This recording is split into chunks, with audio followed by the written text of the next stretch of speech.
কোরআনে কারীম জানিয়েছে কোন মানুষ যদি সত্যি তাওবা করে তাহলে তাকে দুইটা শর্ত মানা লাগবে আর একটা সময় মেনটেন করা লাগবে।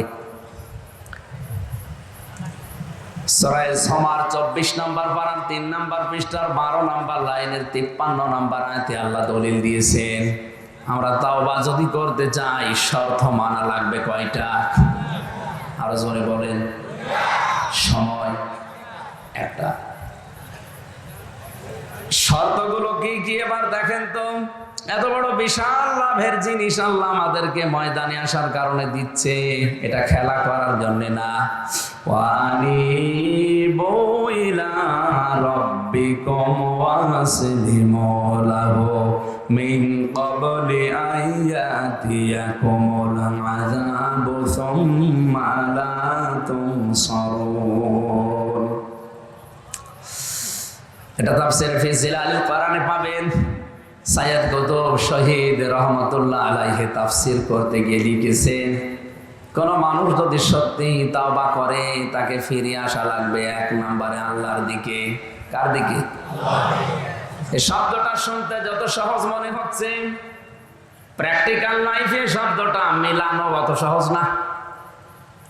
কোন মানুষ যদি বলে আল্লাহ আমি তোমার দিকে ফিরে আসলাম, এ কথা বলার কারণে তার জীবনে অনেক কিছু ছাড়া লাগতে পারে। কথার ওজন টের পাচ্ছেন আপনি? না, কথার ওজন টের পাওয়ার কথা আলেমদের। এ পৃথিবীতে কেউ যদি বলে আল্লাহ আমি তোমার দিকে ফিরে আসলাম, ওর জীবনে বহু জিনিস ছেড়ে দেওয়া লাগতে পারে। হয়তো এতদিন লাল পানি খেয়েছে, অনেক আনন্দে ছিল, ওই লাল পানি ছেড়ে দেওয়া লাগবে না? লাগবে না? এতদিন মেয়ে বউ বেটার বউকে বেপরদায় চালিয়েছে, কেউ যদি বলে আল্লাহ তোমার দিকে ফিরে আসলাম, ওইটাও ছেড়ে দেওয়া লাগবে। আর ওইটা ছেড়ে দেওয়া কি অত সহজ? আপনি যদি আজকেই যে বলেন আমি আল্লাহর দিকে ফিরে এসেছি, তওবা করে এসেছি ময়দান থেকে, আর তোমাদেরকে এভাবে রাস্তায় যেতে দেব না, এমন বউ আছে বলবে তোর ভাত আমি খাবো না। এই শব্দটা বলা যত সহজ ছিল প্র্যাকটিক্যালি মিলানো অত সহজ। প্রিয় রাজশাহীবাসী, দলমত নির্বিশেষে কোরআনের এই অনুষ্ঠানে যারা এসেছি আমরা এই প্রচন্ড গরমে, যে ইবাদতে কষ্ট বেশি ওই ইবাদতে সওয়াব বেশি। আজকে যে কষ্ট আমাদের হচ্ছে, আমাদের সওয়াব ডাবল হবে আজকের এই অনুষ্ঠানে। এই কারণে নবীজি বলেন কোরআন পড়তে গিয়ে যদি বেঁধে বেঁধে যায়, আওড়িয়ে যায় মুখে, তাহলে তার ডবল সওয়াব হয়। এই অনুষ্ঠানে এসে যেহেতু কষ্ট পাচ্ছেন গরমে, এরপরে মানুষের সংখ্যা অনেক বেশি, সুতরাং আজকে এরকম অনুষ্ঠান ডবল শুনলে যে সওয়াব হতো, এই এক অনুষ্ঠানে আল্লাহ 1-1.5 ঘন্টায় আমাদেরকে ওই সওয়াব যেন দান করে। যারা কোরআনের জন্য কষ্ট স্বীকার করার মন মানসিকতা এবং ধৈর্য আমাদেরকে দিলেন, বলেন আলহামদুলিল্লাহ। কোরআনে কারীম শোনার কিছু আদব আছে, আমরা সবাই জানি। এটা তো আর কনসার্ট না, গানের অনুষ্ঠান না যে আপনি যা মনে চাচ্ছে তাই করবে।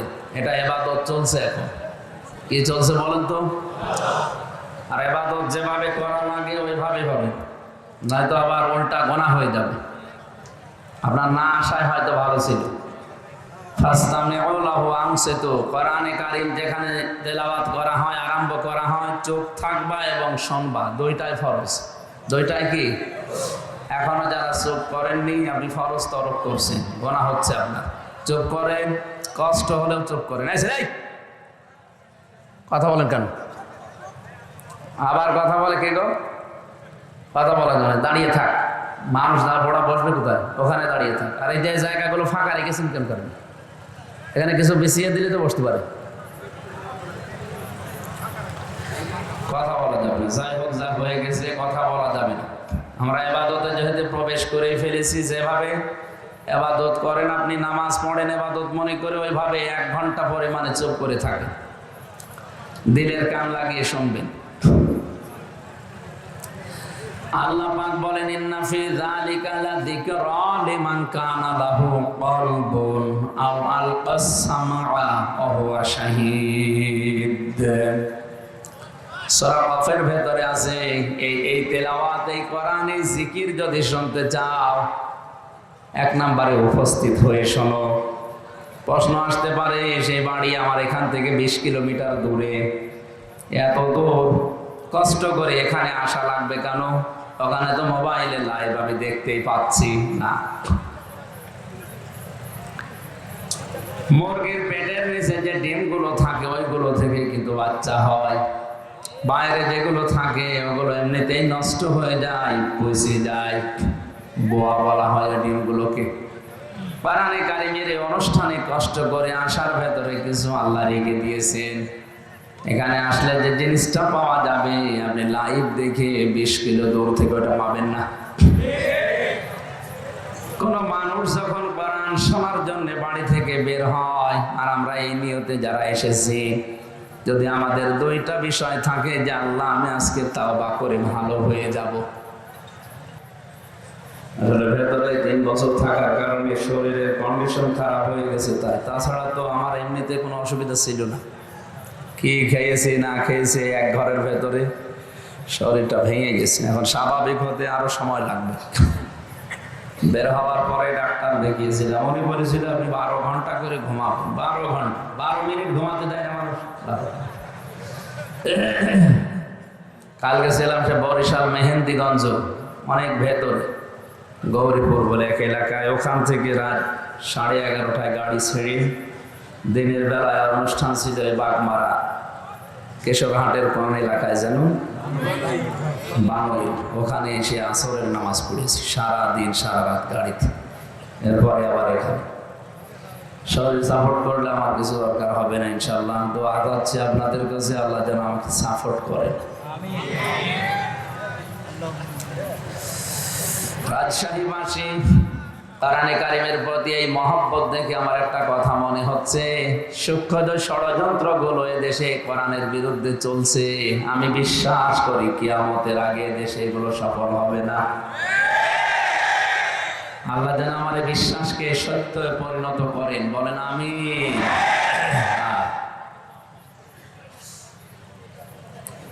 কোরআনে কারিম যারা শুনতে এসেছি, বিশ্বনবী মুহাম্মদ রাসূলুল্লাহ সাল্লাল্লাহু আলাইহি ওয়াসাল্লাম আয়াতের তাফসীর করতে গিয়ে তিনি নিজেই জানিয়েছেন, যারা উপস্থিত হয়ে শুনে,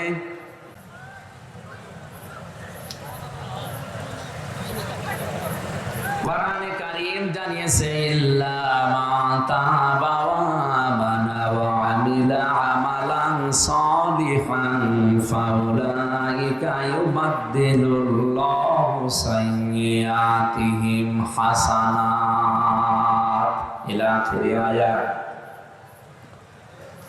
আল্লাহ পাক সূরা ফুরকানের এই 70-71 নাম্বার আয়াতে জানিয়েছেন, কোন মানুষ যদি এই নিয়ত করে বাড়ি থেকে আসে, আল্লাহ আমি আজকে তাওবা করে ভালো হয়ে যাব। এখানে আমার প্রশ্ন আলেমদের কাছে, তাওবা আর ইস্তেগফার এটা কিন্তু এক জিনিস না। এই দুইটার শব্দ অক্ষর আলাদা আলাদা। ইস্তেগফার আপনি সব সময় করতে পারেন, আস্তাগফিরুল্লাহ আস্তাগফিরুল্লাহ, আল্লাহুম্মা গফিরলি, আল্লাহ আমাকে মাফ করে দাও। কিন্তু তাওবা যদি কেউ করে,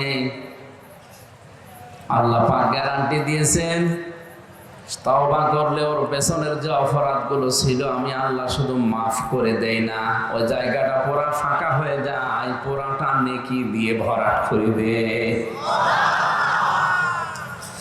আমার বয়স এখন 33 বছর।